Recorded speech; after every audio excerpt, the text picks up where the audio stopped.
What's good, party people? This is Voodoo in the Woods. I'm according to Woods, and he is former U of MMA champion Pius Lobo, better known as Voodoo Maximus. And here's the deal: we don't get another UFC until January 14th, right?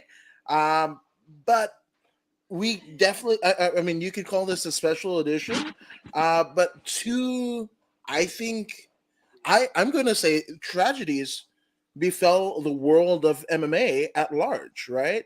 It was like New Year's Eve that it happened, but it didn't drop until a little bit after. I think I want to say maybe Sunday night, like slow news day, what have you. But a video surfaced on TMZ of Dana White basically slapping his wife in a club down in Mexico, right?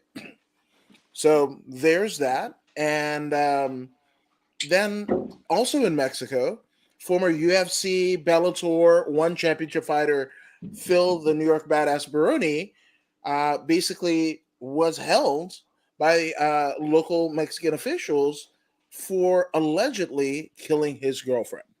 And definitely want to treat both of them respectfully, right? And keep it separate. But to me, this could be, I don't want to say it's definitely a tragic moment, right? And I don't know if it could be a teachable moment, but I don't know what else to call it. But so, what were your initial thoughts? So let's take a look at the Dana White thing first. What was your initial thoughts when you saw the video? And before we even say that, and by the way, a third thing, El Chapo's son got arrested, and there's a war going on right now between the government and I saw that. I didn't know what to make of it, and I was just like, "Holy!" Like Mexico's wild right now. Mexico, man, Mexico. But I mean, Mexico's where it's at. You want to kill somebody? Go to Mexico. no, I mean, fuck. Well, no, because what about it? The fucking kids in Colorado, right? The kids in Colorado got, unfortunately slaughtered. And again, not to make light of it, 4 young people, college students, were murdered, right?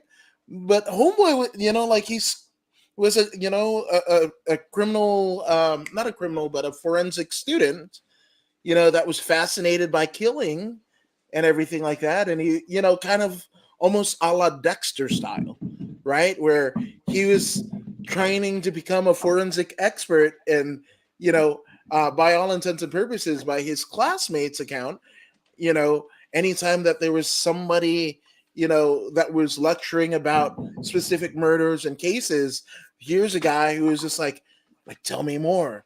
Like, how did this happen? Like, there you go, right?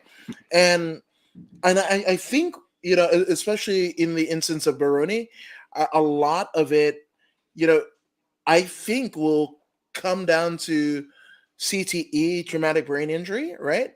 But is that is maybe a defense that flies here in the United States that might not fly in Mexico. Everywhere. Like, I mean, you come from a background. I come from a background in Fiji and Nigeria, respectively, where it's guilty until proven innocent rather than innocent until proven guilty here in the United States, right? So if they even think that Baroni is, has any sort of questionable motive in this young lady's death, and he's on their home turf. I mean, right? I mean, am I reading that wrong? It's quite clear that he did it. Now, did he do it on purpose? This is what the case is going to be about. Did he mean to kill this woman? This is what the case. Either way, he's done. Baroni's done.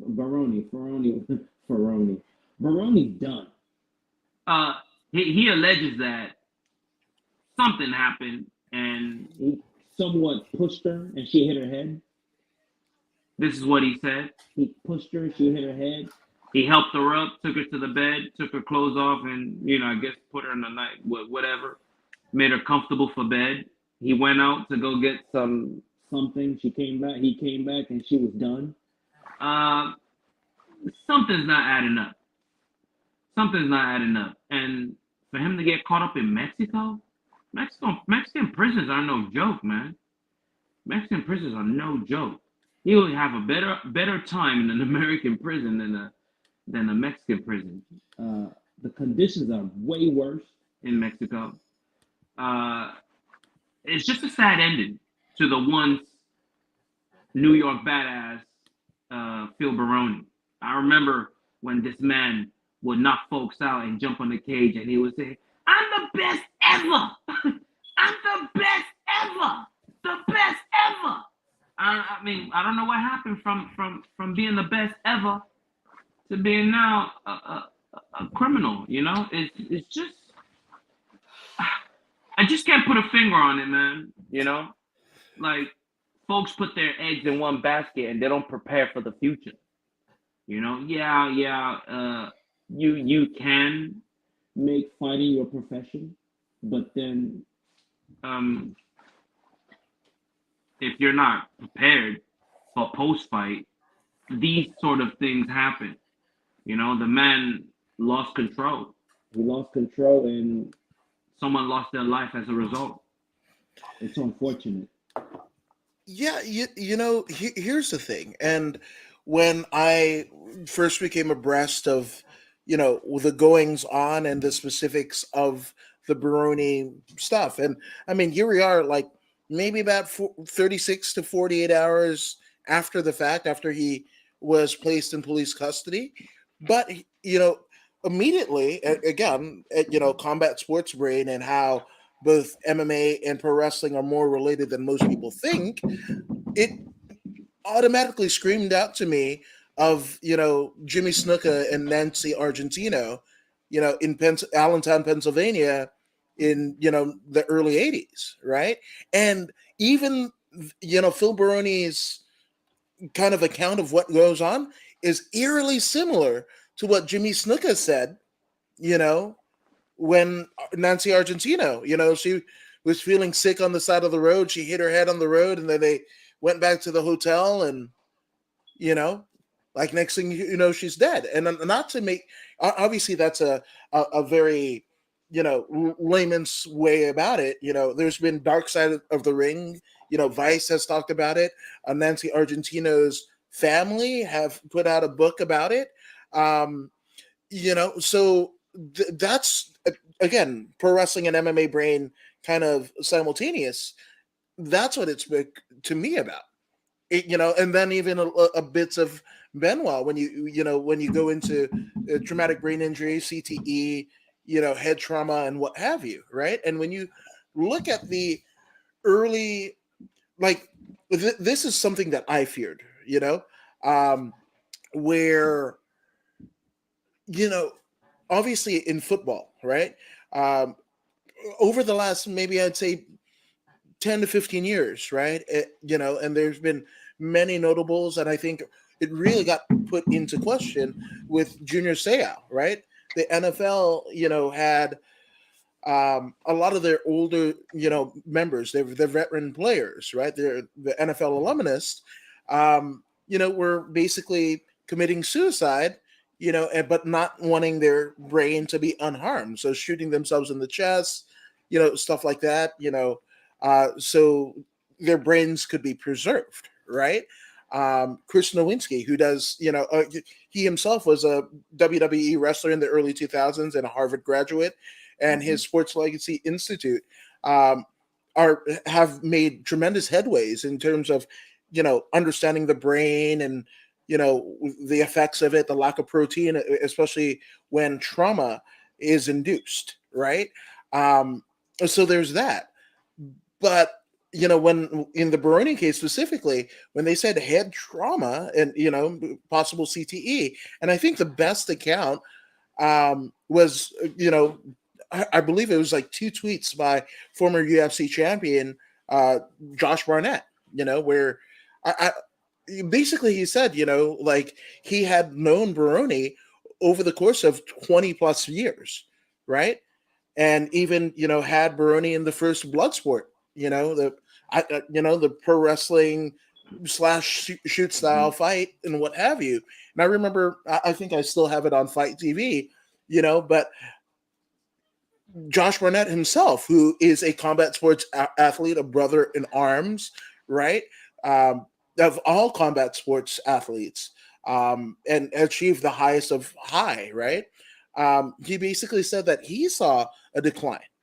And not to say that he's not surprised, but again, the cognitive ability, from the person he once knew 20 plus years ago versus, the person that was there or what was left the last time that they spoke or were in contact with each other. And obviously I'm paraphrasing it, but there's a cognitive decline, right? Whereas you look at Barnett, right? Barnett, he's kind of like the unicorn, right? He's competed in 20 plus years. Heck, he just competed at the Inoki, like memorial show, and TKO'd a guy, by, basically, yeah, 100%, right? And he's still competing, in his early 40s and has taken some hits, but he can do, 3 stints on Joe Rogan that's 2.5 hours long and go like, oh my God, this guy's brilliant, right? And maybe there's something in his genes that, I don't know. He's part Viking. I mean, if not all Viking, my goodness. If there's something genetically that, he has, maybe there's ways that he protected himself where a lot of his, like early, compatriots didn't, right? Like, I don't know what that is, but like, with the Baroni stuff, and learning from what could be learned from the Jimmy Snuka, Nancy Argentino, tragedy, something that Jimmy Snuka himself, within the last months of his life was still being held on trial, 30 years after the fact, almost 40 years after the fact. And what ends up happening? Like, even the judge in that case say, he's not there. He doesn't understand. And he got off because of lack of cognitive ability then. Right? So, like, I don't know what could be done. I don't know, this is one that makes me like, I love combat sports as you do, but I'm just like, right? And, right around the same timeline of the Baroni story, kind of breaking, we had, this young man, 24-year-old Damar Hamlin of the Buffalo Bills on Monday Night Football, a cultural touchstone here in America. It was a kind of a weird happenstance where he gets hit, right? Or actually, he actually goes in to tackle a Cincinnati Bengals, player, right? But the impact, that the blunt force impact happened at his chest the same way. I mean, like at the right moment where the blood was kind of like restructuring itself when your blood pumps, almost like when you sneeze. But imagine if you got punched in the chest while you sneeze.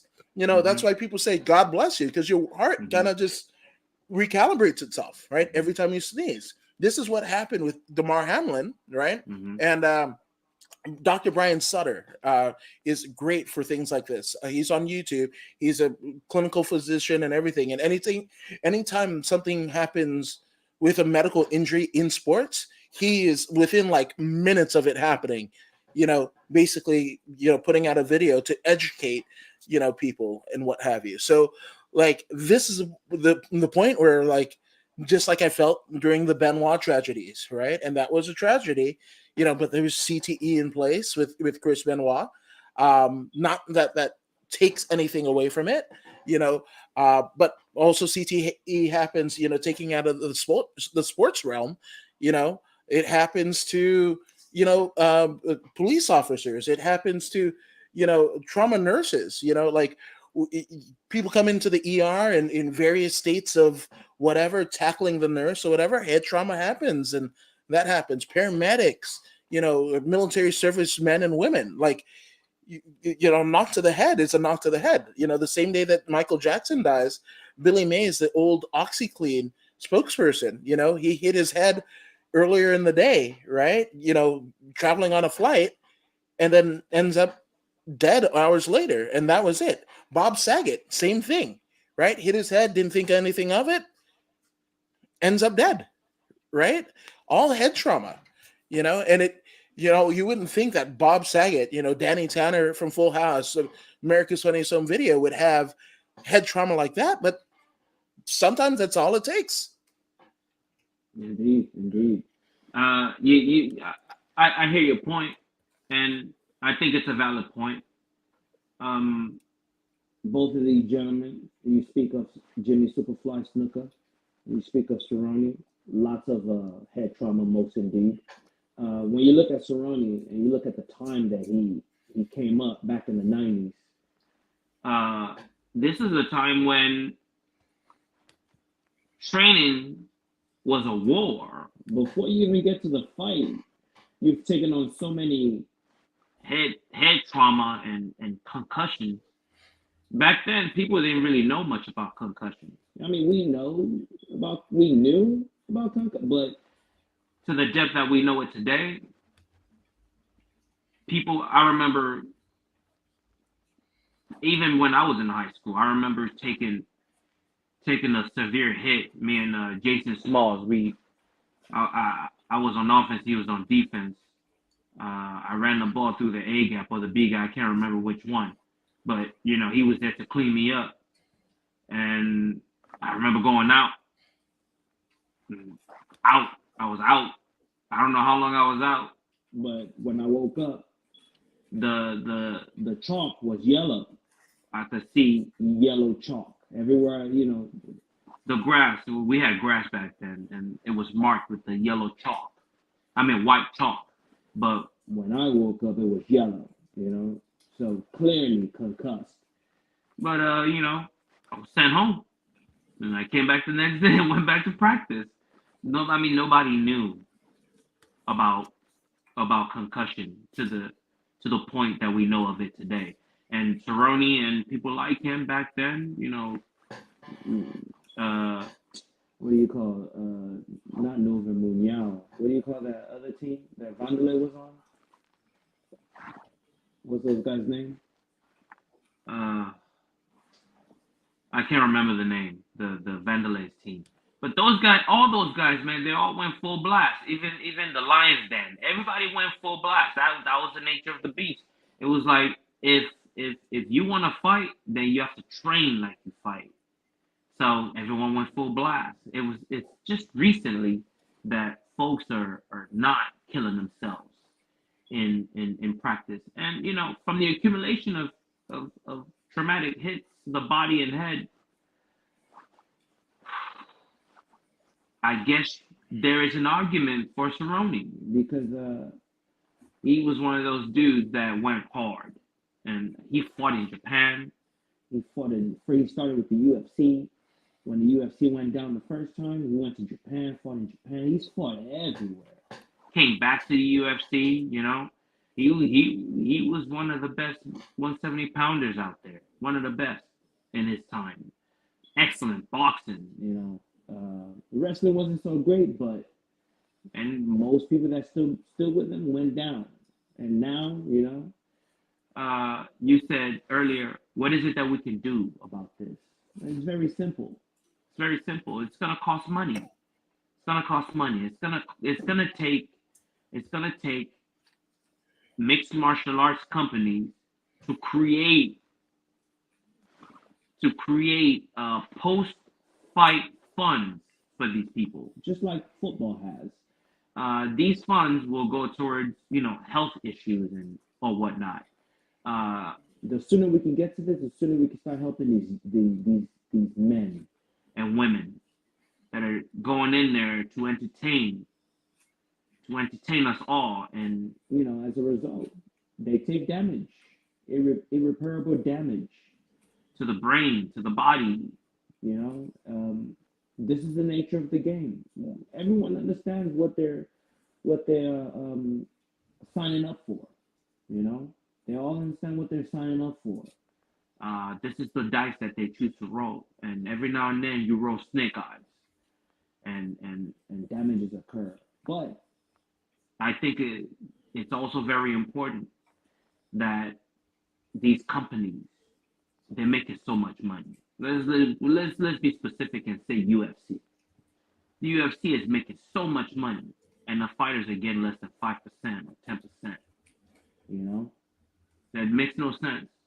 It makes no sense that these people are putting on the greatest show ever, the greatest show on the planet, and less than 10% of all the combined gross is what they're receiving. I mean, we're talking hundreds of individuals receiving less than 10%. You know what I mean? At the most, 20%. I don't think they're getting 20%. I don't think so at all. I think they're getting 15 or less. But let's just say 20%. Okay? Let's just say 20%. That's still not enough.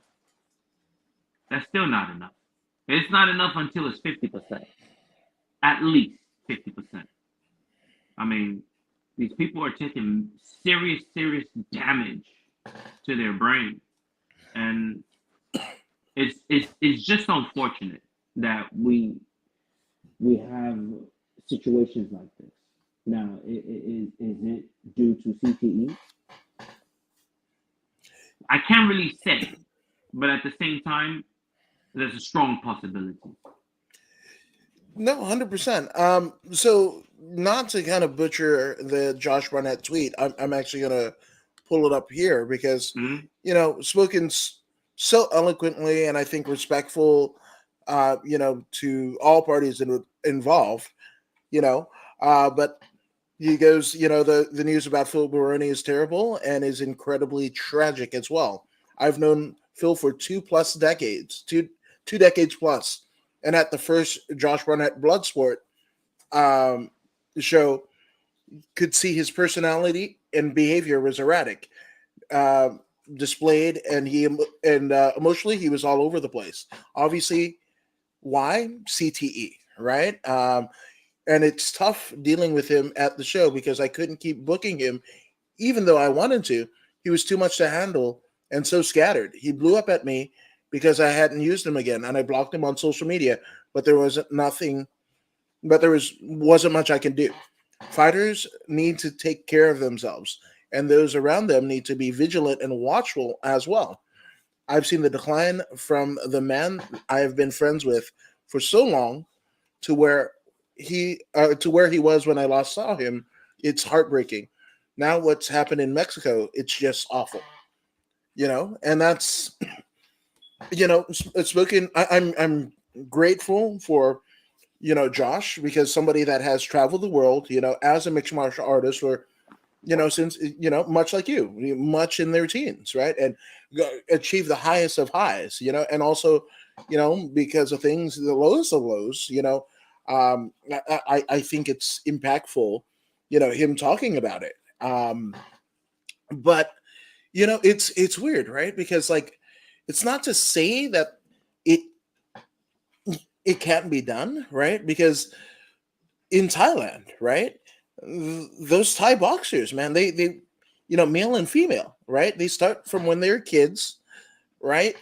I mean, sacrifice their bodies to the extent where like they're kicking palm trees down, deadening their shins, so they don't feel it anymore, right? So, but they fight every weekend, seemingly, if not a couple times a week, right? And everybody that I know that has gone over there from the US and gone over to Thailand to go train, it's just they train differently. It's not, headshot, headshot, headshot. It's almost like the striking equivalent of, a terminology that we used in grappling. It's like catch and release. Like, Mhm. if you got somebody, you don't pile it on. You just tap tap tap tap tap tap tap tap tap tap tap in training. You get your muscle memory up, right? Mhm. You're not going hard for your head. The coach is telling you, hey, like, if you go headshots, you'll get kicked out of a gym, right? Like, that's that. But they fight every weekend, right? And I think there's something to it. And I don't know if it's American bravado, that kind of keeps us like, oh yeah, because you and I have seen it, right? We've gone into gyms or open mats and everything like that. And this person who's getting ready for a fight, you know, like they're lighting people up in smokers, but they're also taking hits. Your total point about like the career trajectory of one Patty Pimblett, right? And you've said that from the very beginning, right? Is for his level, he's taking way too many shots from not world class talents, and that's going to pile up, right?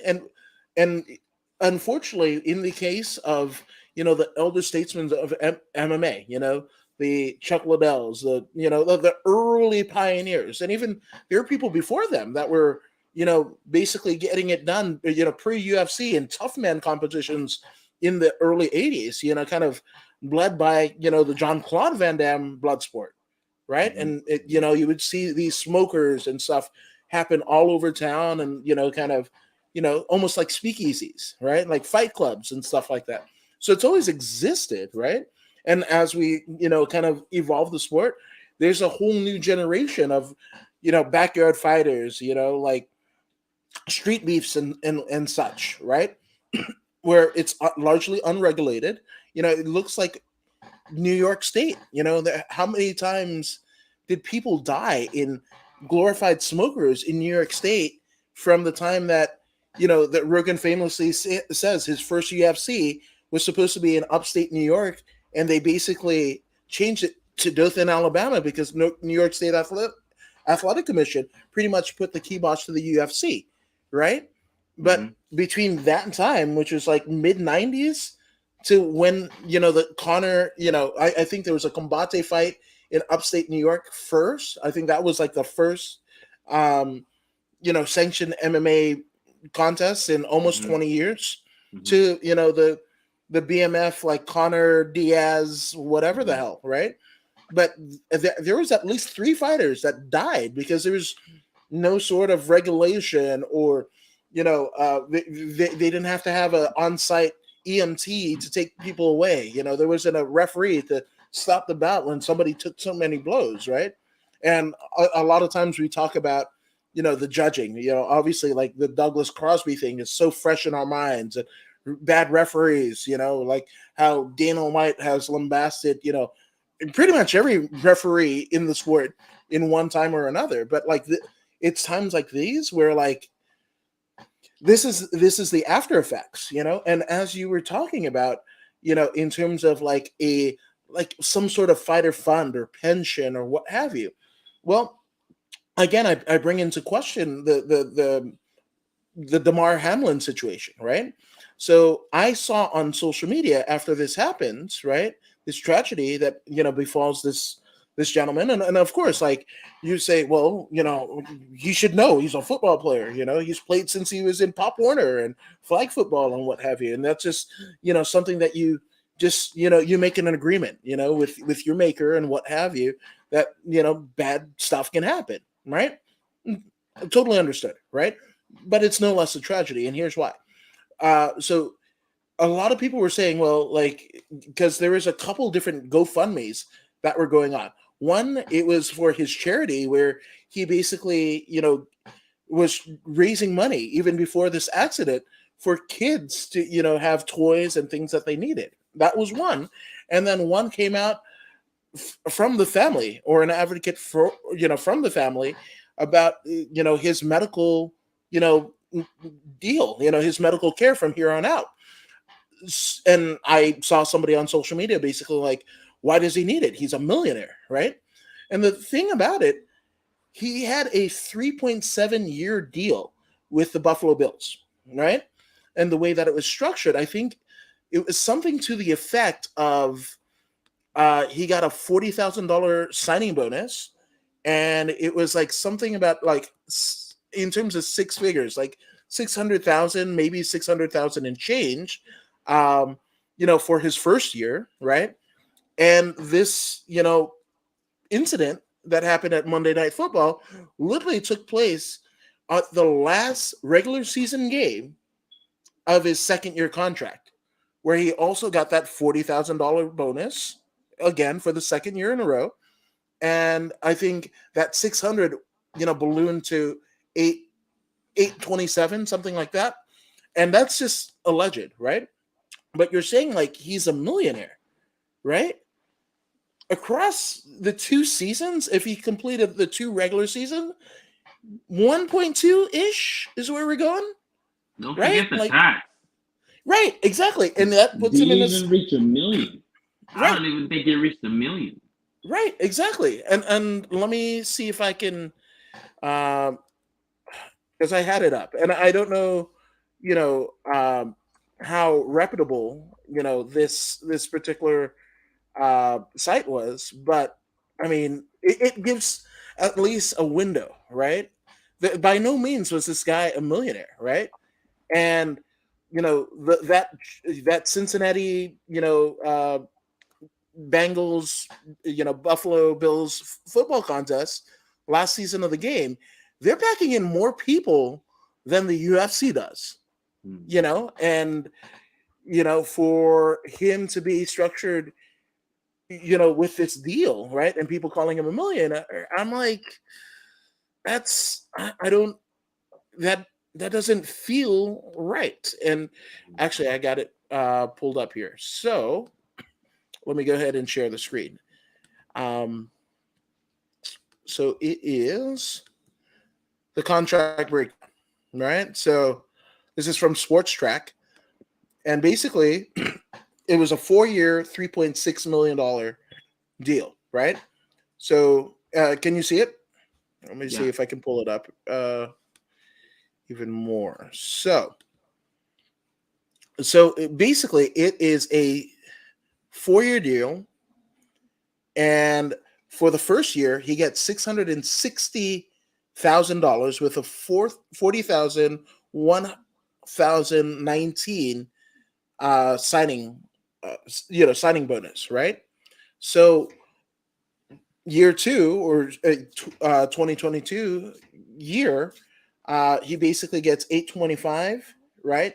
With that same 40,119 bonus breakdown, right? But because this injury occurs on the last game of the season, do they prorate, his second year salary? Because I He's know, not gonna get jack. right? So here's a guy. What is it? Kind of quick math, right? So you've got 660 plus 40, so that's 700,000, right? Roughly, Mm-hmm. right? Plus another, what is it? what is it? Yeah, 865. You're at maybe 1.5. Kind of Slice rough both mathing it. slice both of those in half, and you still don't have $1 million. Right. Exactly. Right. Taxes And gonna get. Hey, he's gotta pay taxes. Gotta pay managers. He's gotta pay this. Gotta pay that. By the time he gets his money, it's nothing left. yeah, so I mean that is that, right? And between merch, the TV rights fees, the live attendance gate, whatever. And not to say that maybe the Buffalo Bills had, and they were playing in Cincinnati, right? So I doubt that there was a lot of Bills, a gear sold at that game, jerseys or what have you. And don't know if DeMar Hamlin had his own jersey or not, if he was as big of a player, to have his own jersey that people purchase on the Buffalo Bills website or whatever. But when you think about that, right? Think about all of the revenue that they're generating, right? From the one game, right? That had postseason implications, right? That is in the pot for just the Buffalo Bills. How much of that is DeMar Hamlin getting? Injury or not? I'm sure he's not getting anything from Right. merchandise and all that. Yes. And then also, here's the deal, right? What is his contract in terms of injury, right? Does he, because it happened at a game or a practice, do they fit the bill? We know with the WWE, right? And some instances of the UFC, some instances because they pick and choose, right? Because Gronda got head kicked by Holly Holm, Dana White was like, no, you're not touching her, because they could have done a hatchet job. ER physicians are supposed to save your life and what have you. They're not looking at the cosmetics of it, right? What did Dana White do? Put Ronda on the plane from Australia and basically, like overnight. Germany. We're going to Germany. Well, I don't even think it was that. I think he flew her straight to Vegas. Okay. To his personal plastic surgeon. And anybody that doesn't, and I don't think I'm speaking out of school, but look at Dana White as he gives the late Stephen Bonner and Forrest Griffin their contracts for the first Ultimate Season Fighter, right? Because the winner was supposed to get a contract. Because of that fight, he gives them both a contract. Look at Dana White then, and look at Dana White now, and tell me if there's any plastic surgery or what have you. So there's that, right? Not everybody's getting that treatment. If you're Abel Trujillo, if you're Korean Zombie, if you're Albert Morales, who fought for them, Tyrion Ware fought for them, are you getting that? No. So they pick and choose, right? So again, going with Damar Hamlin, what is his injury clause in his contract, right? Does he forego some of the downside guarantee because he gets injured? What is the bills because it happened at a team affiliated thing like a game or a practice or what have you? Do the bills fit the bill for the injury, or does it come out of Damar Hamlin's pocket, right? And it could be, one thing that I learned from my dad, right, is like he was supposed to get like a military burial and everything like that. I was told, the Wednesday before he passed away, like by somebody of like the Order of the Purple Heart, which was one of the biggest military, medals that you could get, right? And the person told him, we'll cover everything. We'll cover everything. Funeral, blah, blah, blah, whatever. My dad, I saw like a wave of pressure just kind of wash off him because he knew that he was going to be taken care of. Little ago, he dies Saturday after the Wednesday we were in the office. Go Monday, and they're like, guess what? Here's a folded flag. And thank you for your dad's service, but we're going to cover everything within the gates if you guys choose to bury him at a national cemetery. The one in LA, overbooked. Wouldn't be good for another 4 years, right? But if you cremate him, maybe we'll put him in Bakersfield. But maybe. Maybe. But the whole cremation and everything like that, anything that happens before you get to the national cemetery, you guys cover. That's not what they told us on Wednesday. My dad died thinking that they were going to get him because of his service. Right? So, again, I know what you're saying, Voodoo, in terms of like there needs to be a better system, or but where's that going to come from? It's not going to be the organization itself. And as we're going to get into the Dana White stuff, because it's not, I heard from somebody, do you think Dana is going to, this is going to blow over? How big is this? Right? And unfortunately, I kind of think it's going to blow over. Of course. Huh? Of course it's going to blow over. Yeah. Of course it is. I mean, before we jump into Dana,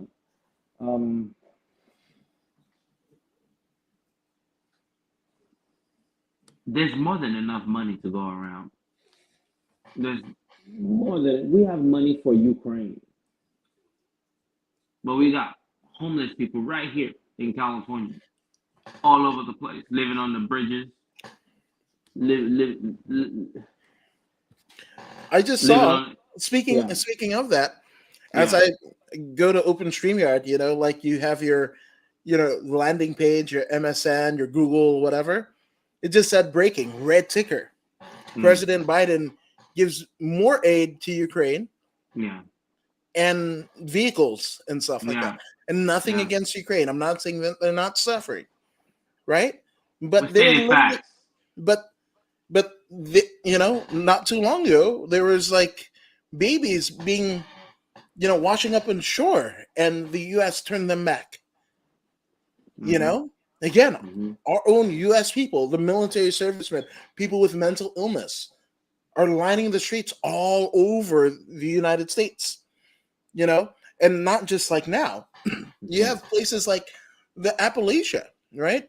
The soft white underbelly. They had the family of there's somebody that's so inbred that they bark. They've mimicked the dog. Where's their help? Are they any less Americans? The people in Southside Chicago, people in Watts and Compton, people on the borders of every, whether it be northern border or southern border. Where's their help? Where's any of our help? If you fall, as somebody who's an educator, who's a family man, has breaking their back, literally and figuratively, to provide for your family and the best life that you can, knowing what you came from as an immigrant, right? Like what you had in your country, right? If you fall, who's got you? Can't count on no one, man. There ain't no plan B. There's only plan A. There ain't no plan B. It's always been like that for me. You know what I'm saying? And it's not a money problem. It's a human problem. Humans not respecting other humans. Humans not valuing other humans.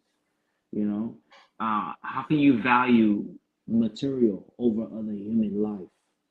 This is the problem. Me. Take. It's your my. This is the problem. And it's so sad. It's so sad. It's so sad that we as human beings do this to each other. Especially when there's an abundance. There's an abundance. It's too much to go around. It's more than enough to go around tenfold. Right. And still people are greedy. It's a human condition. It's a human condition. And it's an unfortunate thing. But this is the way things are. Yeah, and you mentioned that, right? Look at what, is going on with the FTX, Sam Bankman-Fried, and what have you, right? We talked about, so FTX, right? They had the arena in Miami, right? The naming rights of it, right? Obviously, that's being pulled away, right? But let's just say if Crypto.com falters, right? Well, what's Crypto.com in terms of naming rights?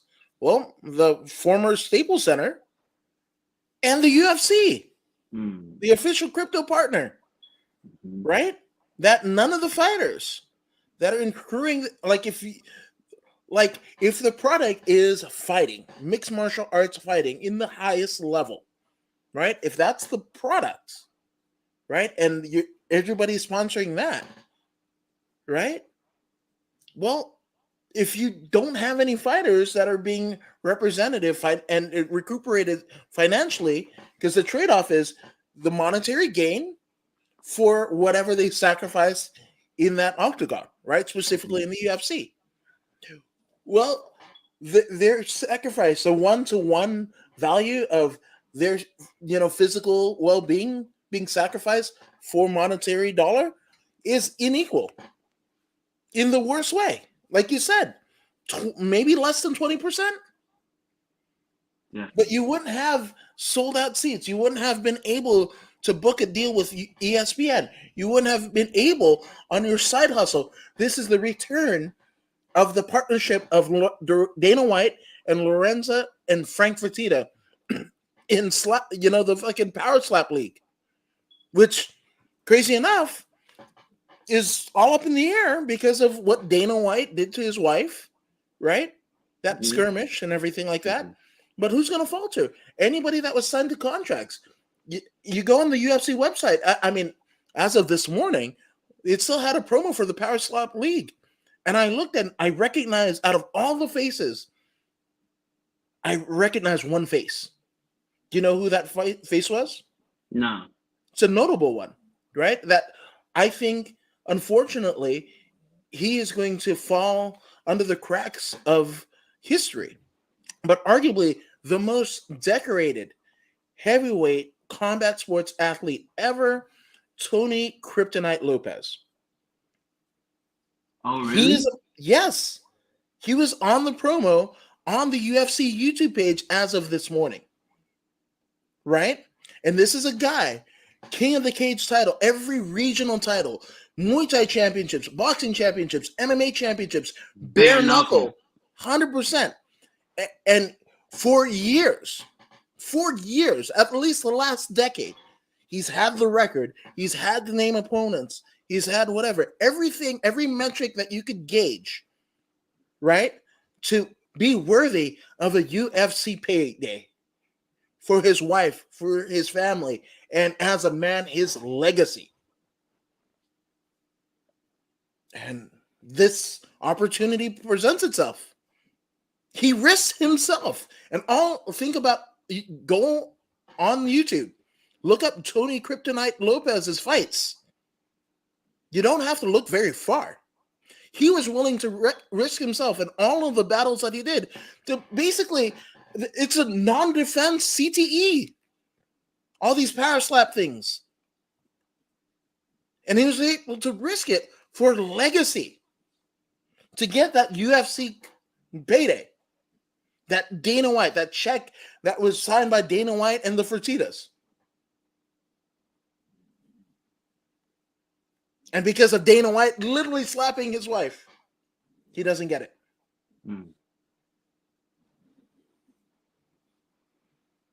That's a travesty. I've seen this video.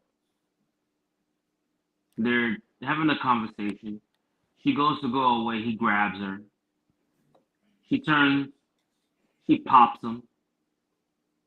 And in a feminine manner, he pops her back.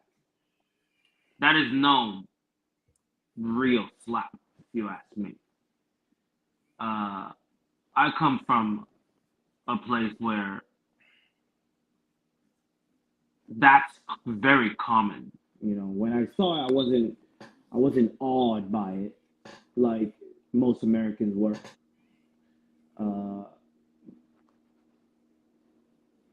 The way he hit her, it was very feminine. It was more.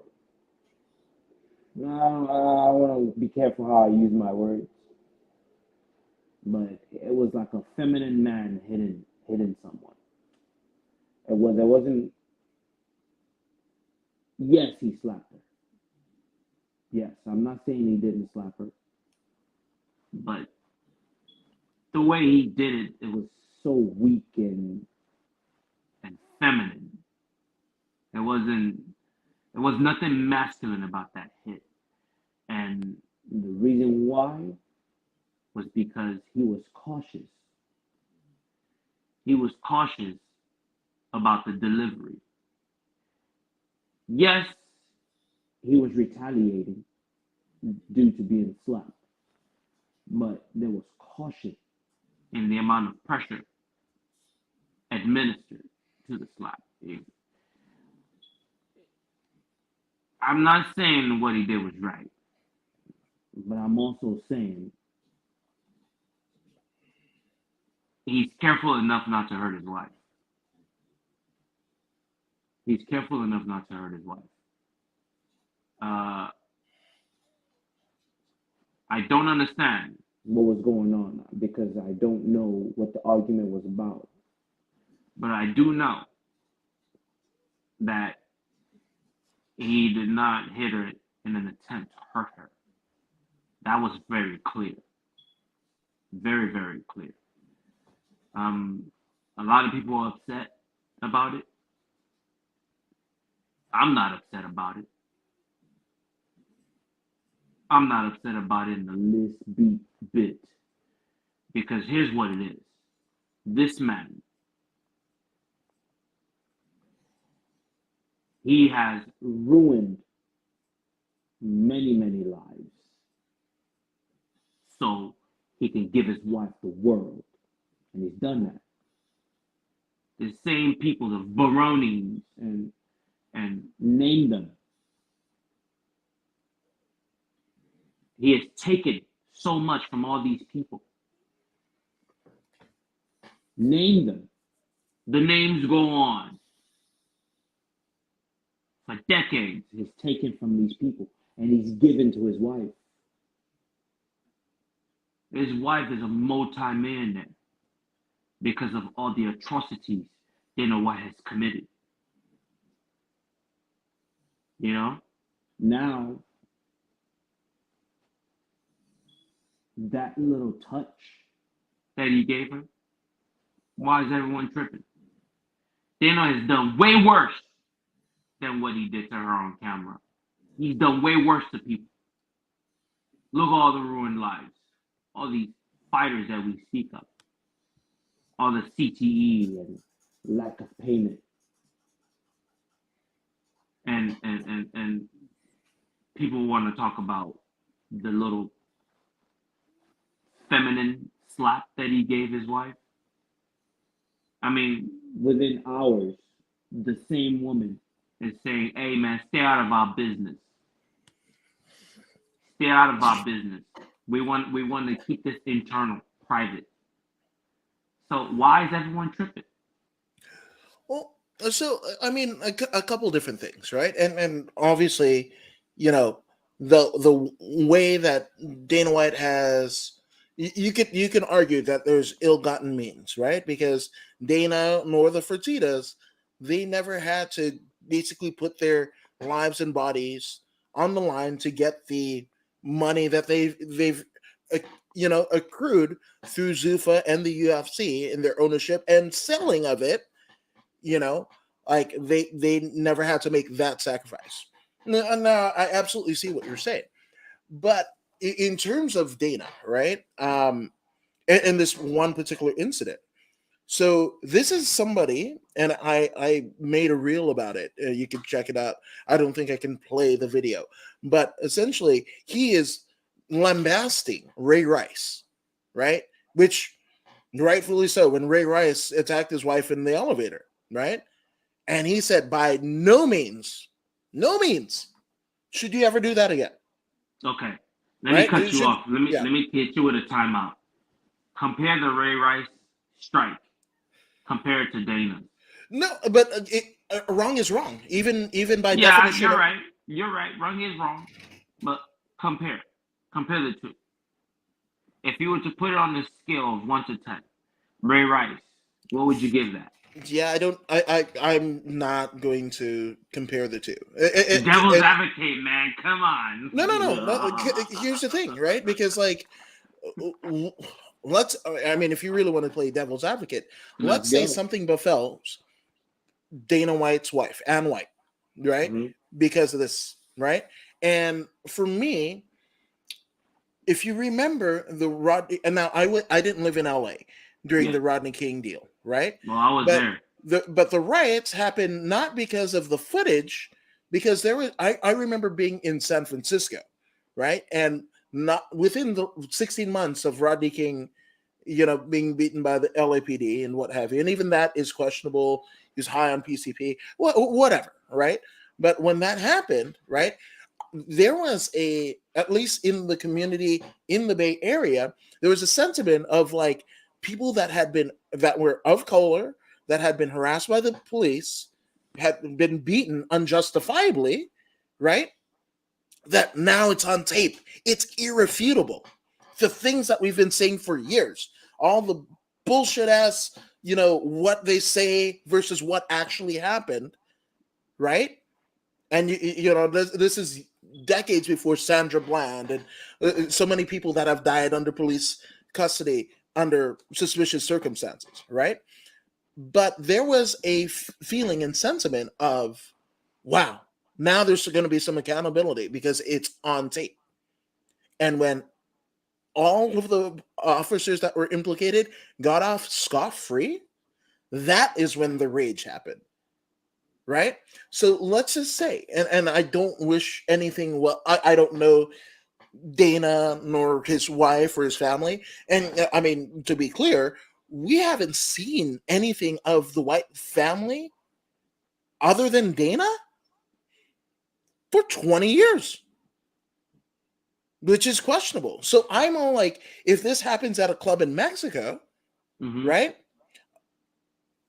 And this is God, how many times in their household, their multi-million-dollar mansion, has this happened? And just under the rug swept. You know, like, and as somebody whose mom, like, I grew up in domestic violence and stuff, right? So I'm like, that's what I thought about. Is like, how many times has this scene played out, right? If you want to talk about alcohol or whatever, well, Powerhead is an alcoholic beverage. Budweiser, Bud Light have all sponsored, you know, the UFC in some form or fashion, right? So that's, you would think, if that's like, that's your reasoning for it. We were drunk, but also, like, you know, there's no excuse. Kind of walking back the statements that he made about Ray Rice and other domestic violence. I mean, he's fired people from the UFC for less. He's taken their person.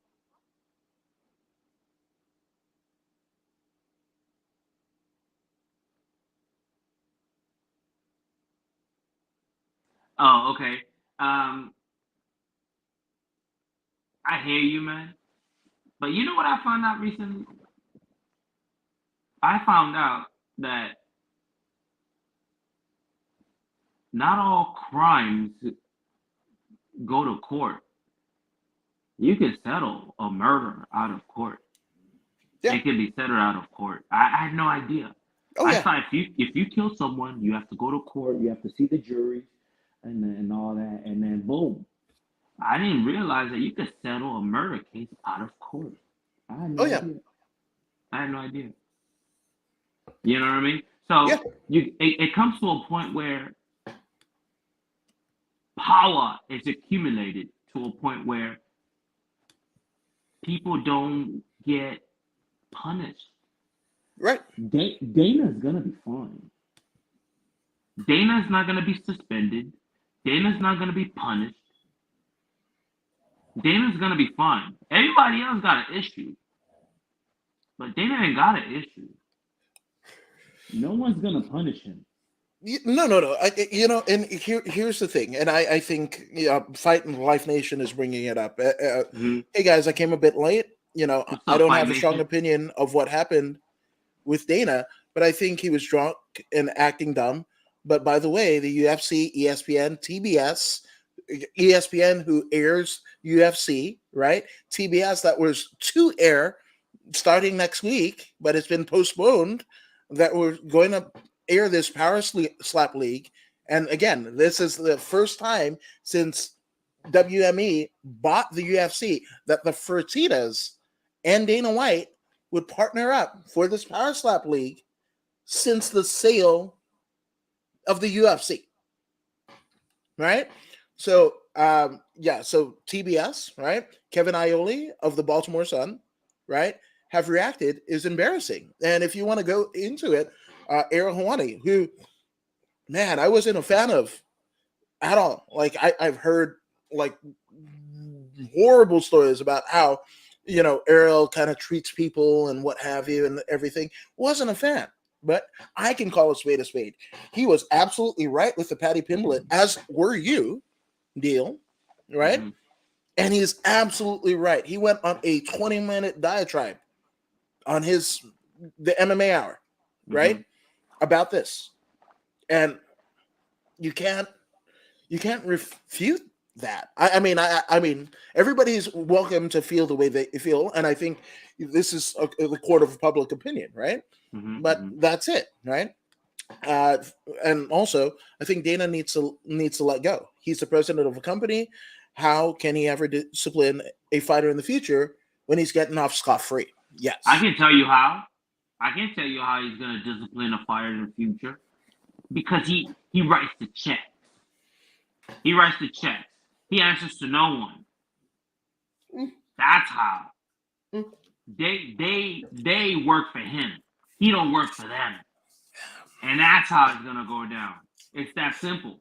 Hey man, nothing in life is fair. If life was fair, then there wouldn't be homeless people on the streets right now. There wouldn't be children in the mines in the Congo working in the mines of the Congo. Yeah, 100%. If life was fair. Hey man, everybody knows about this. We all know. We all know where that cobalt's coming from. Mm-hmm. We all know it's child labor involved. We all know that these people are being exploited. But we're all using our cell phones. I'm using mine right now. Yeah. I got my Apple iPhone whatever. I got mine working right now. We all know what's going on. If you get is deals anyone being up close, punished? it's Is anyone probably being punished? right. Is Apple being punished? Is Motorola being punished? Is Scion, but whatever the names are. Is Elon Musk being punished? Nobody's being punished. So why is Dana White gonna get punished? Nothing is gonna happen. It's gonna this too shall pass. I mean, and that's why I feel like it's important to talk about these things and bring this into the court of public opinion, right? Because my dad taught me, the best way that you could vote and do anything is by your dollar, right? So if you choose not to support, like, given the circumstances and who is at play, you could choose not to, paying the UFC. Okay, now check this out. Okay, let's all boycott the UFC. Who suffers? You think Dana's gonna suffer? Dana's got $800 million in the bank. Who's gonna suffer? Who's gonna suffer? Okay, It's these fighters. These fighters are gonna pay. So I don't yes and no, right? It's a double-edged sword, my brother. No, 100%. I think it's like Rome, right? Rome fell, right? Mm-hmm. The Titanic sank. Right. Nothing is infallible, right? Okay. Now, but what happens when things fall, right? You were just talking about the Chapo thing, right? Like when Chapo got basically apprehended the first time before the escape and everything like that, what ended up happening? Set everything in Mexico ablaze because there was a huge power vacuum. Kill Saddam Hussein, kill Kennedy, kill whatever leader that you hold dear, right? And what ends up happening is somebody that rises to the top and tries to assume power where the other one had failed by dubious means or not, right? So like that's that. Unfortunately, that's it, right? Fight Life Nation says also, how embarrassing is it for the UFC to still be advertising the power slap on its social media? Where's the adult in the room? And I think that's kind of it. Like who? And now you say that Dana White has the monetary means, right? Oh yeah. Just as Joe Silva before, and Joe Silva, the matchmaker, right?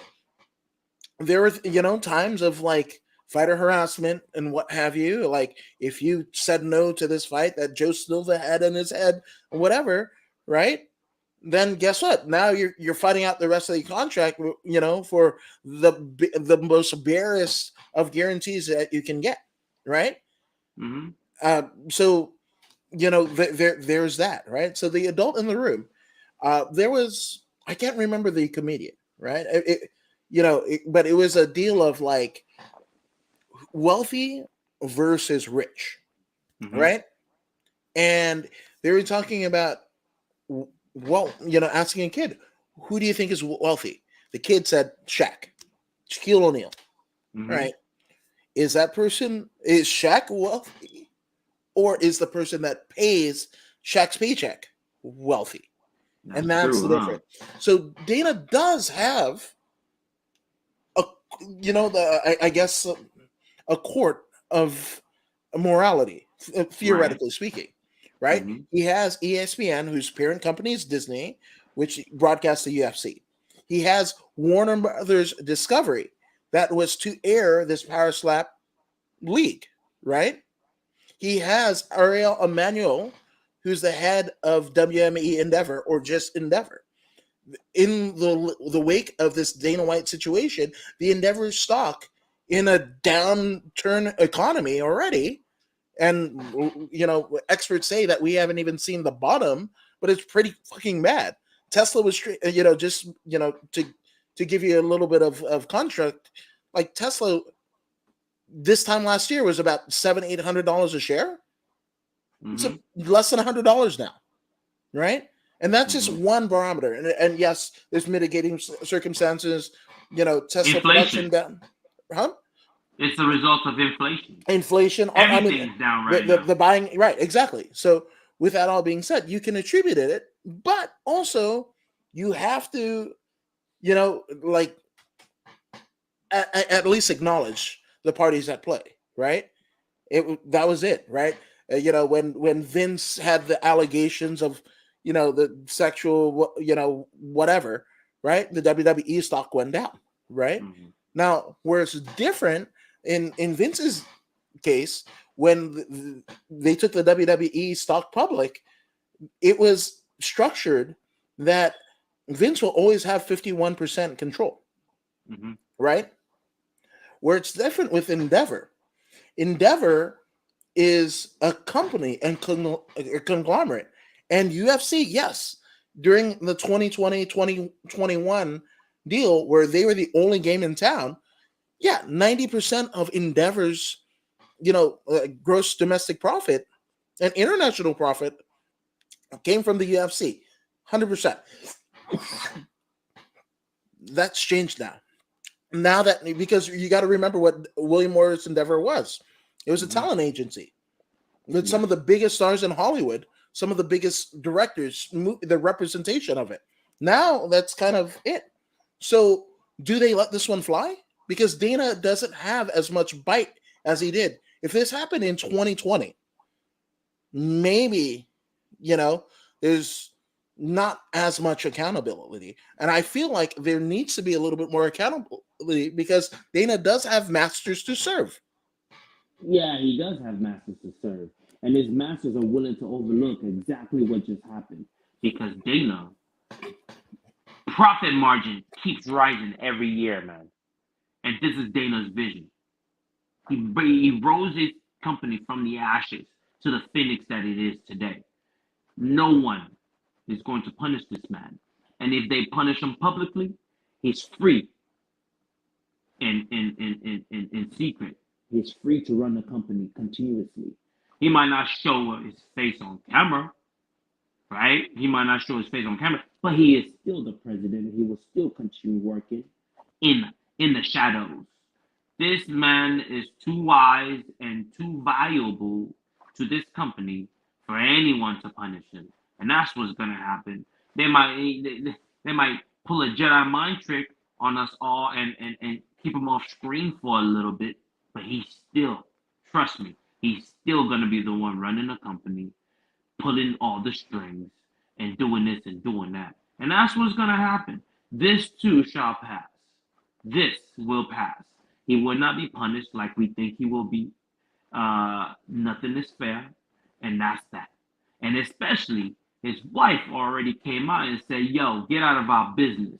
This is a private matter. This is an A and B conversation. See your way out of it. Y'all can feel however y'all want to feel. Y'all can feel however y'all want to feel. We're gonna handle this in-house." Yeah, they've already told you that. So the difference, right? And again, this gives me the same sentiments of, like, I don't know, Leah Remini questioning where, the head of, what was it, Ron Muscovich or whatever, the head of Scientology, and what happened to his wife, and she questioned, and they basically told her, like, hey, fuck, it's above your pay grade, and that's when she left Scientology, and all that stuff, right? So it was a statement that was put out. Dana White, the difference, right, between Ann White and Dana White's statements after the fact were, one, Dana went on TMZ himself, Mhm. unless it was a deep fake or something, himself uttered the words. We saw the word. We saw the anguish in his face, the regret, and everything like that. Mhm. Knowing that he fucking talked out of both sides of his mouth about how he felt about the subject, right? Mhm. And White, it was just a written thing. Anybody could have written it and said Anne White. And White We didn't haven't come out seen and her say I since. didn't write it. She didn't come out and say I didn't write it. So therefore, she wrote it until she comes out and say I didn't write it. I She don't know. is following the script, bro. Look, Yeah, she ain't no, gotta but like that's the it thing, either. though. She's Hey, following the script. Ann White ain't gotta like it. This is big. This is bigger than Dana and Ann White. There's big money involved here. There's huge money involved. Oh yeah, There's powerful people. Ann White ain't gotta like it.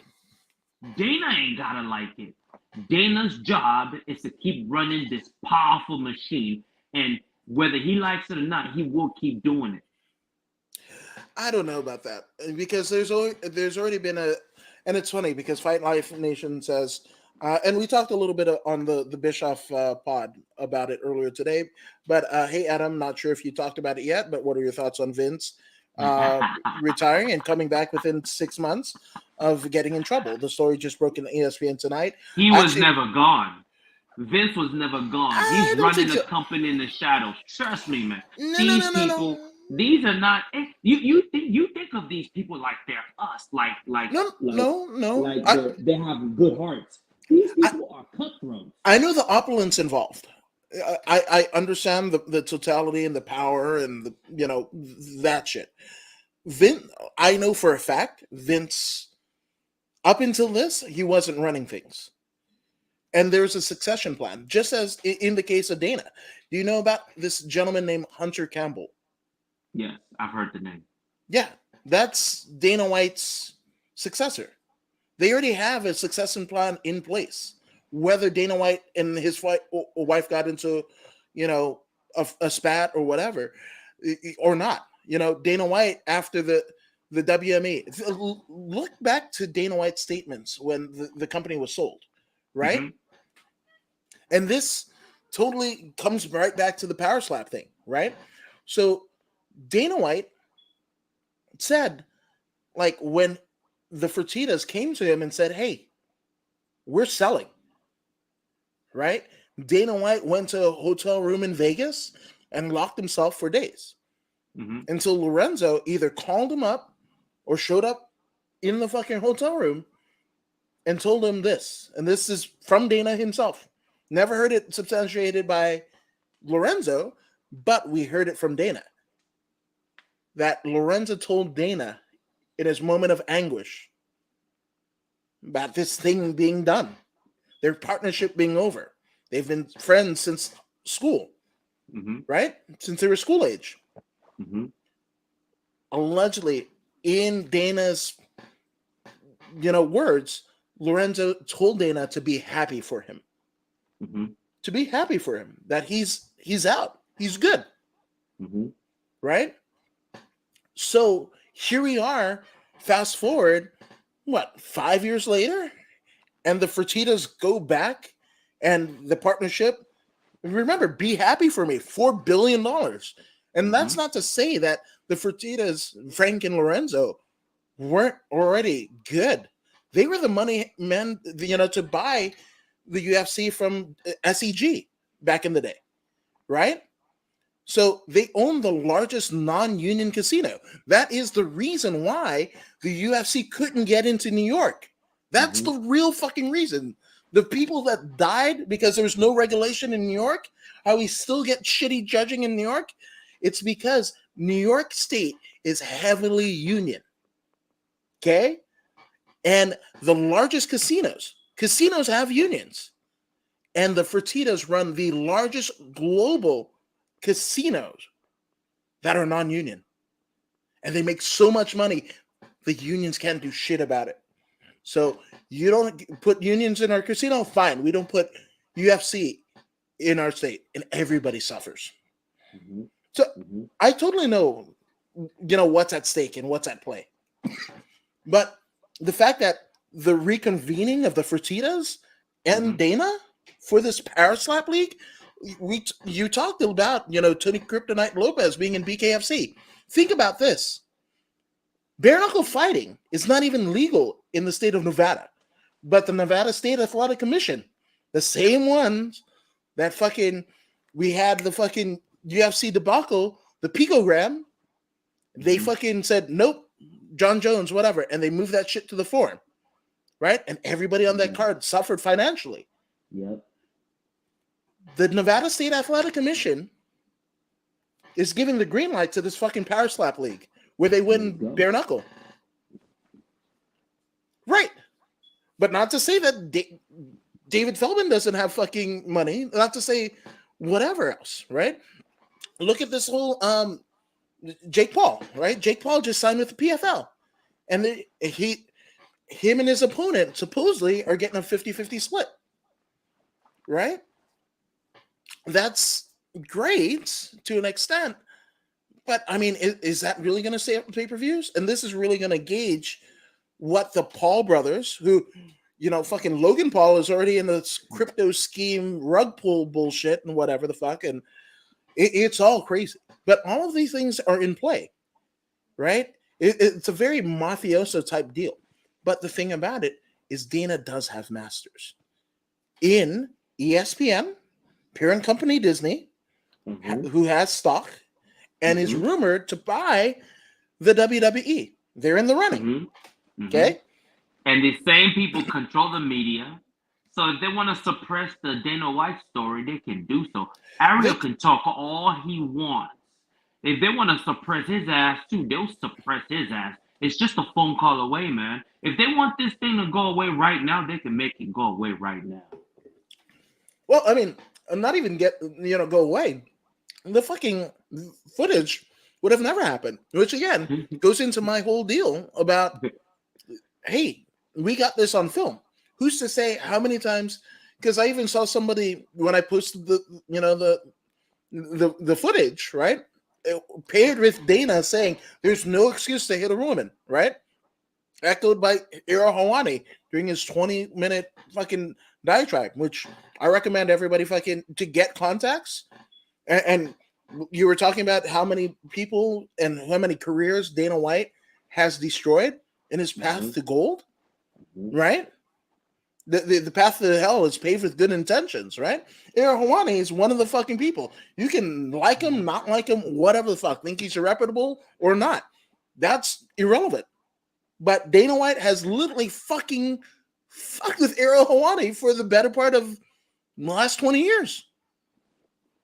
Business, right? Man. And Ariel's still standing. And I think that's you could say what you want about Ariel. You could have whatever thoughts. Ariel's only standing because of his affiliation. Affiliation with who? And he's protected. That's fair. That's fair. He's protected by faith. By what? By faith. Faith of what? The faith that he follows. Okay. I mean, he's protected, bro. Okay. I mean, I know powerful people protect him. We will leave it at that. I know exactly where you're going with that. 100%. Chris Rock did that joke. He said. He also said, everyone thinks Oprah's rich. If Bill Gates woke up with Oprah's money, he would kill himself. In the sense that there's such a wealth disparity between Oprah and Bill Gates being, I guess the champ in that particular stanza, right? And I think that's fair. I think that's absolutely fair. But again, you vote with your money. Endeavor, publicly traded stock, right? That's who owns the UFC outright. Dana has a minority portion. Even when Zuffa owned it, the Fertittas owned it, he had a minority portion of it. Yes. I think it's like less than 5%. Right. Less than 5% of what Dana White put it up with the Fertittas, Right. He's as much of an owner of the UFC as Magic Johnson is the owner of the Dodgers. Right. Right? For sure, right? But what I do believe happened, right, and I don't know if it's been substantiated or not, But much like when Ted Turner bought WCW back in the day, right? And Ric Flair sensing the fucking winds of change and the bullshit of Jim Herd, the pizza fucking, the Domino's Pizza president that thinks he could run wrestling, right? He wants to jump to the fucking WWE. It was like the WWF at the time. And they fucking tell Flair.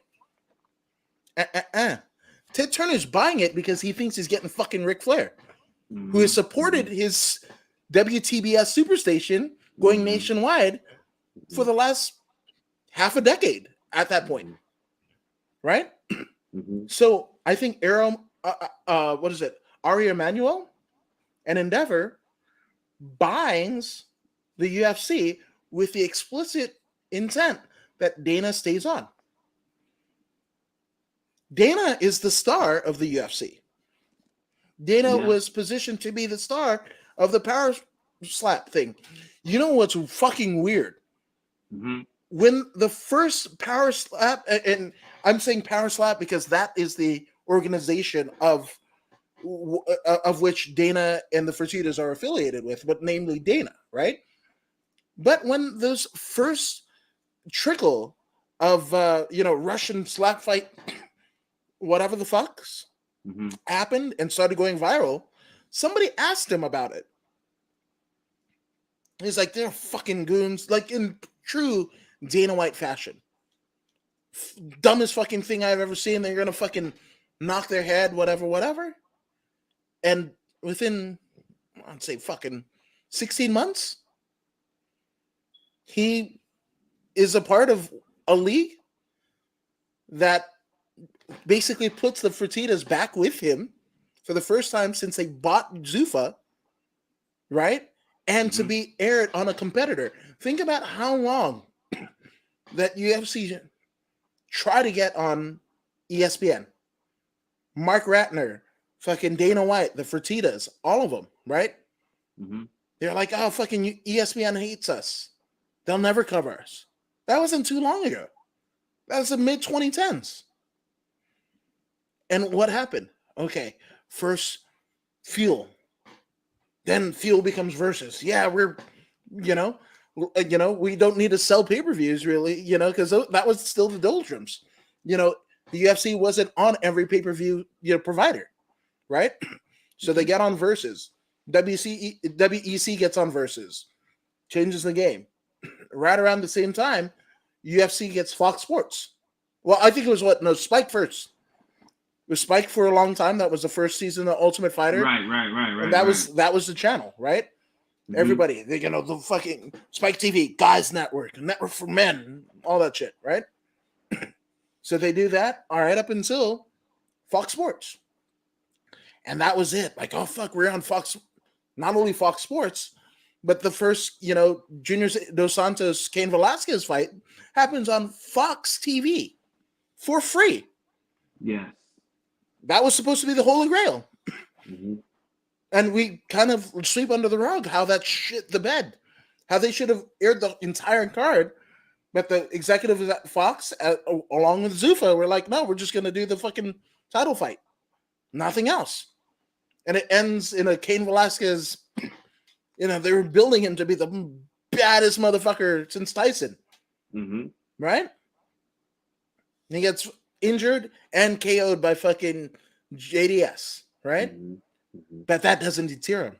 They still do Fox. I think they do another couple of Fox cards, like on mainland Fox. All the while, some of the best panels, man, like Kenny Florian, Chael Sonnen, Kieran Bryant, like those UFC on Fox, UFC Tonight shows are, go look back at them. That was a special time in MMA, right?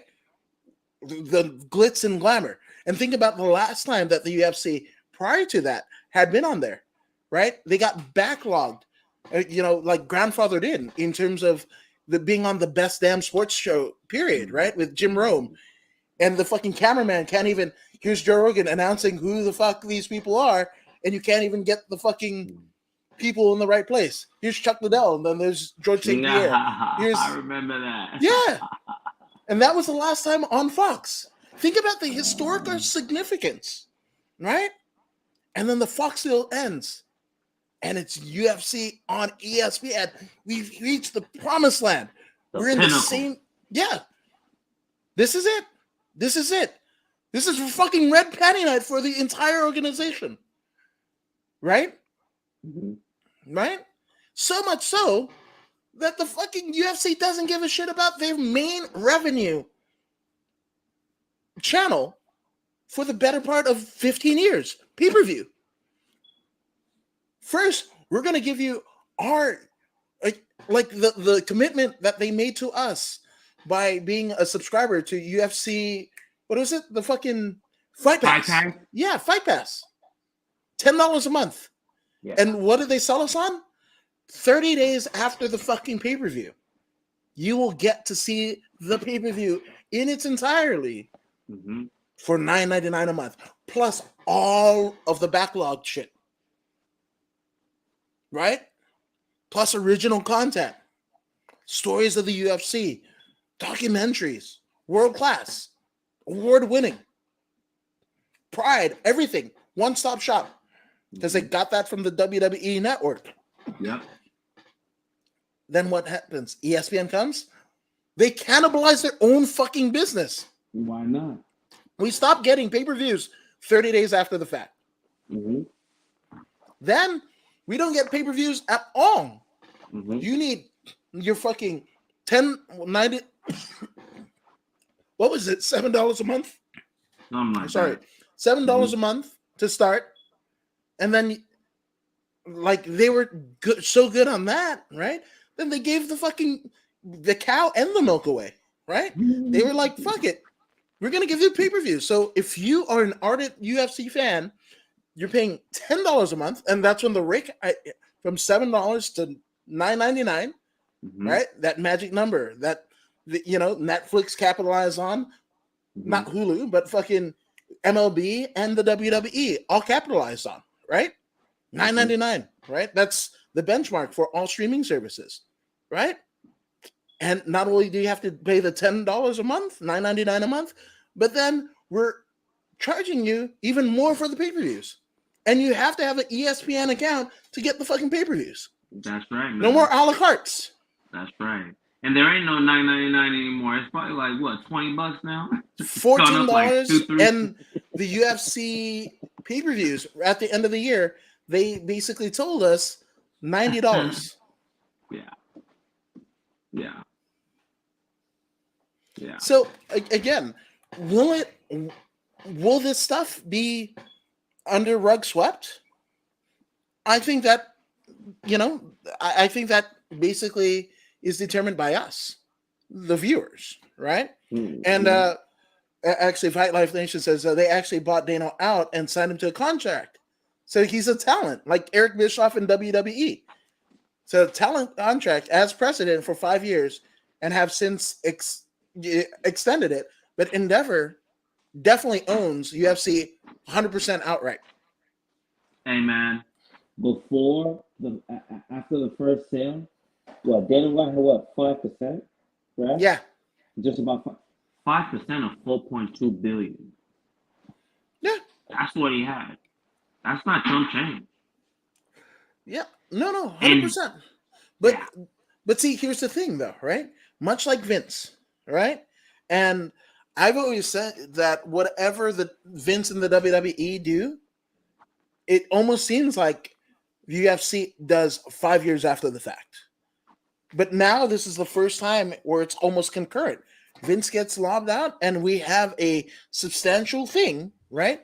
Because the Fertittas can look at Dana and say, hey, we don't get a power slap it type, whatever deal that they had with Warner Discovery.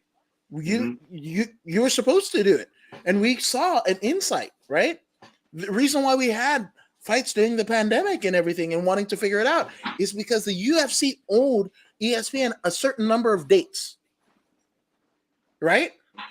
So how is it different? What was the contract with this power slap with Warner Media, Warner Discovery, which has become the biggest bigger than Netflix? We're talking HBO, Cinemax, fucking Discovery Channel, all that shit, all the movie houses, Warner Brothers, all in one conglomerate, right? So, with that being said, you don't think that Dana is going to have to pay the piper? And this is almost poetic justice. Power slap league, and him and his wife get into fucking power slapping the shit out of each other. Not a good look. Sounds like great promo to me, man. Slap the wife. Power slap league. Slap is all I hear, bro. Slap. Power slap league is about to be the next big thing, bro. That's sign up Ryback. Jesus Christ, that's somebody that I kind of don't care if he gets CTE or not. Feed me more. Feed him CTE. Jesus Christ.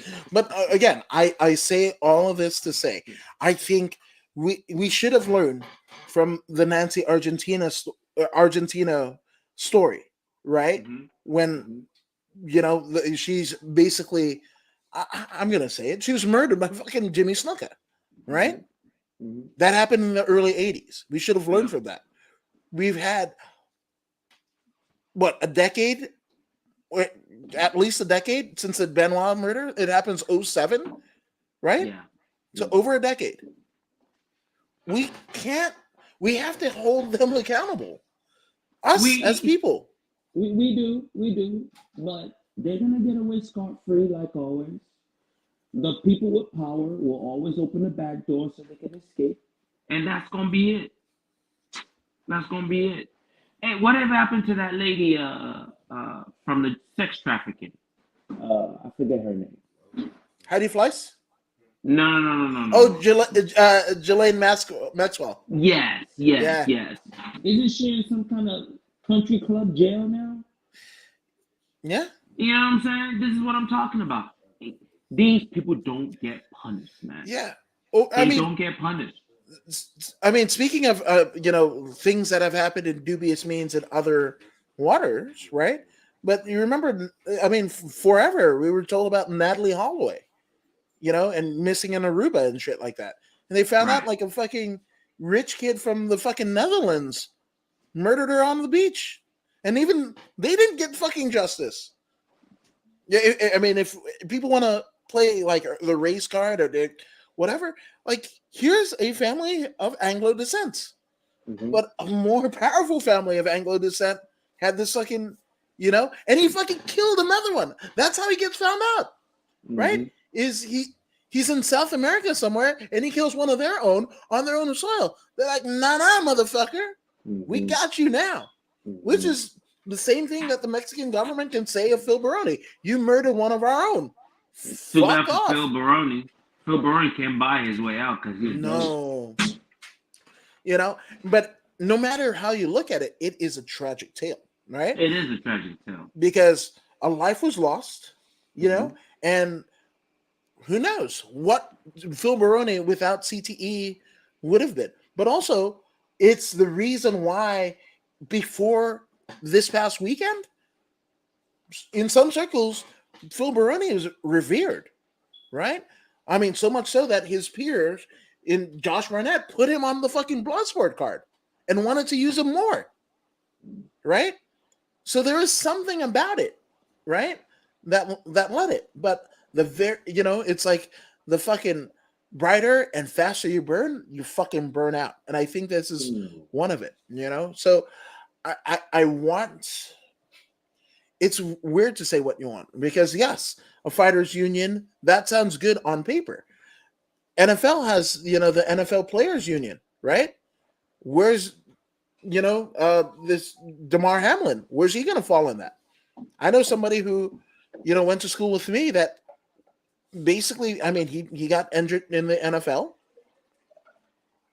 The NFL Players Association, Players League, was supposed to have him. Yeah. Smoke and mirror. It's a fucking Cody Rhodes entrance theme.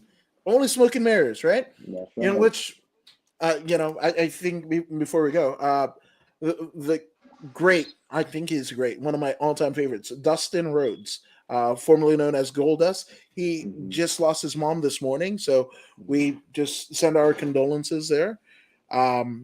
as we do send our condolences to the family of the person that, unfortunately bore the brunt of whatever Phil Baroni allegedly did or didn't do.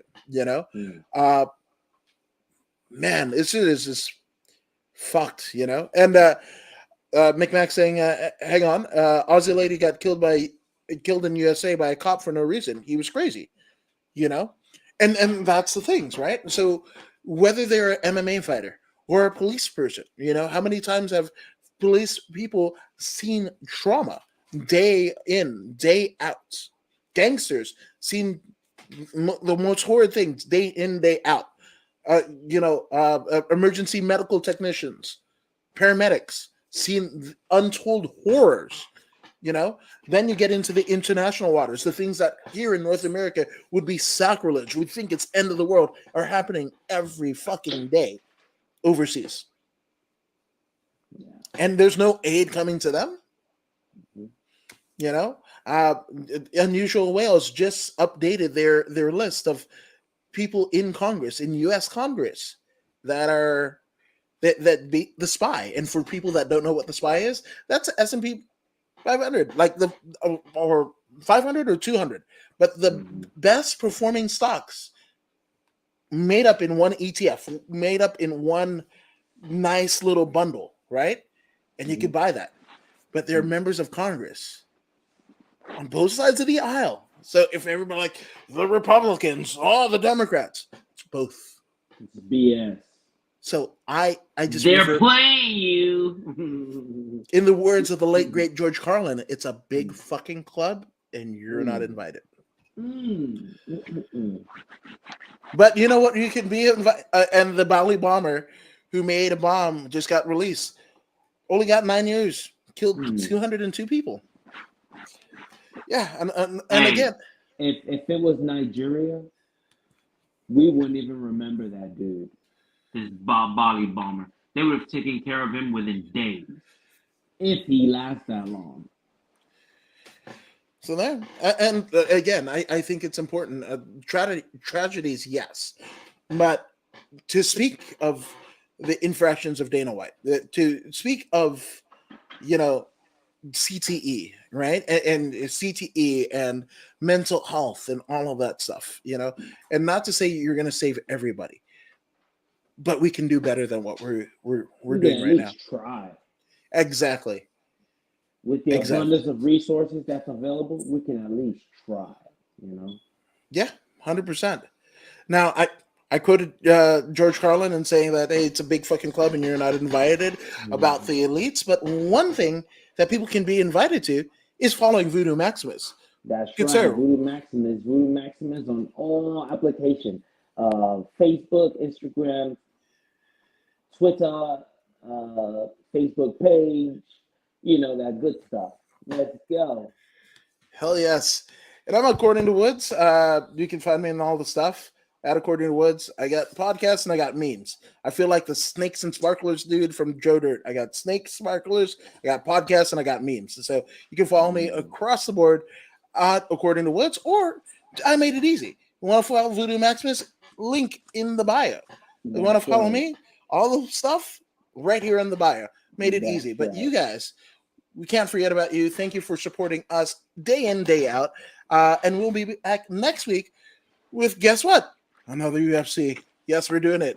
But you guys take care. Spike your hair. Woo, woo, woo. You know it. And we will see you later with more Voodoo in the Woods.